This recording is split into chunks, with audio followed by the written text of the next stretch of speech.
Good morning, children. Today I am going to teach you about the cell, which is the fundamental unit of life.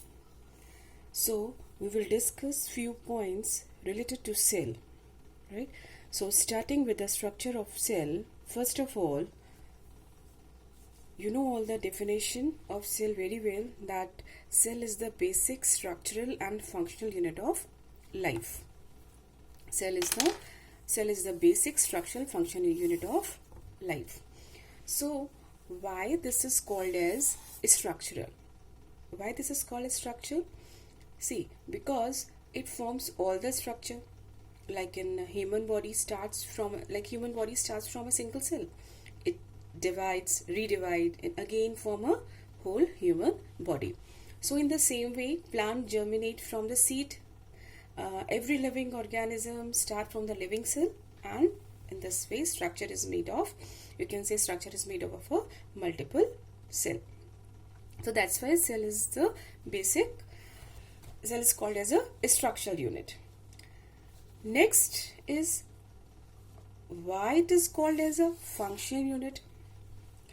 See, it is called as function unit because single cell forming all the life processes. Single cell forming all the life processes. So when they combine together, all of them form a particular function in a body. So hence it is called a structure and function unit of life. Okay, so this is about the cell. Now, how the cell come into existence? Now I'll tell you how the cell come into existence. So cell was observed under the microscope, and first of all we should know who invented microscope. So Antony van Leeuwenhoek was the scientist who invented the first simple microscope. Now if I say it's a simple microscope, what does it mean? It means that this microscope has only one lens. Under one lens we can observe the structure, but the cells are not clearly visible. But still it is good for overviewing the structure. But in one way you can say it consists of only one cells. So later on, after modifications, and microscopes get modified by using two lenses for achieving greater magnification. So such microscope known as a compound microscope, and which is discovered by the English scientist Robert Hooke. And these microscopes are nowadays used in the laboratories, schools and all. So Robert Hooke was the first person to coin the term cell. Then after the discovery, cell were discovered and was given name, like cell wall was given the name and all. Next we'll study about the branch of cell. Branch of cell, the study of cell is known as a cytology, or you can say the branch of study of cell is known as cytology. क्या बोलते हैं इसको? This is known as a cytology. जहाँ पे हम cell के बारे में स्टडी करते हैं, that's what is called as a cytology. Now we are going to categorize a cell on the basis of number. ठीक है? On the basis of number, cells are categorized into different shapes. ठीक है ना? On the basis of number, two shapes, that is unicellular and multicellular. Unicellular means one, multicellular means many. Unicellular means single cell organism like amoeba, and multicellular matlab more than one cells, multiple cells, many cells, just like a human body. You know all these topics very well, I already teach you. Next is on the basis of shape, cells categorize into following types. See, all the cells in our body has different shape to function what they perform. Like example, nerve cell, it is elongated in shape and its function is to conduct the nerves. क्या होता है इसका function? Is to conduct the nerve impulses. Is like wires in our body and conduct the impulses from head to toe. So, if nerve cells are circular, then how they will be able to send impulses? It will lead more number of cells. It will lead more number of cells. So the shape of nerve cell is elongated to easily conduct impulses.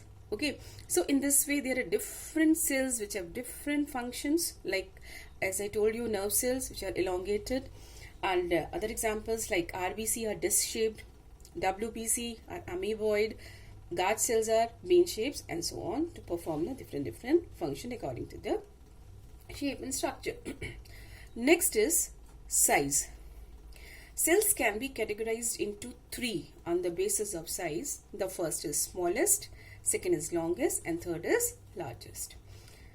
The smallest cells are found in bacteria, RBC in human body, whereas longest cell is nerve cell, and largest cells are the bird cells. Largest cells are bird egg or ostrich egg. This is the largest single cell of the living world today.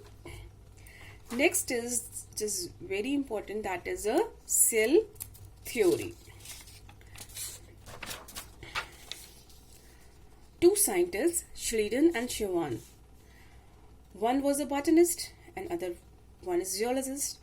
One was studying about plant and one was studying about the animals. Both of them done a lot of study on cell and they come to conclusion. The conclusions kya the? First one is the cell is the unit of structure of all living things. Second, the cell develops from pre-existing cells. And third, the cell is the unit of function of all living things. Means, first, what does the cell theory means?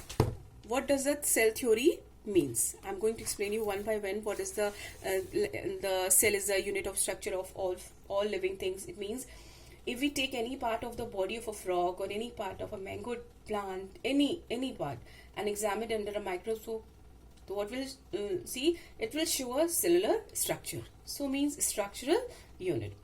Second, functional unit. I already explained you all these things earlier.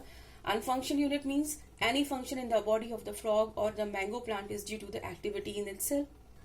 Right? So the different types of cells are present, and that according to the cells they perform the different activity. And cells die and are replaced. Means the body of the frog or the mango tree is composed of millions and millions of cells. So many of these cells continuously die and are replaced by new ones which are formed by the division of younger cells.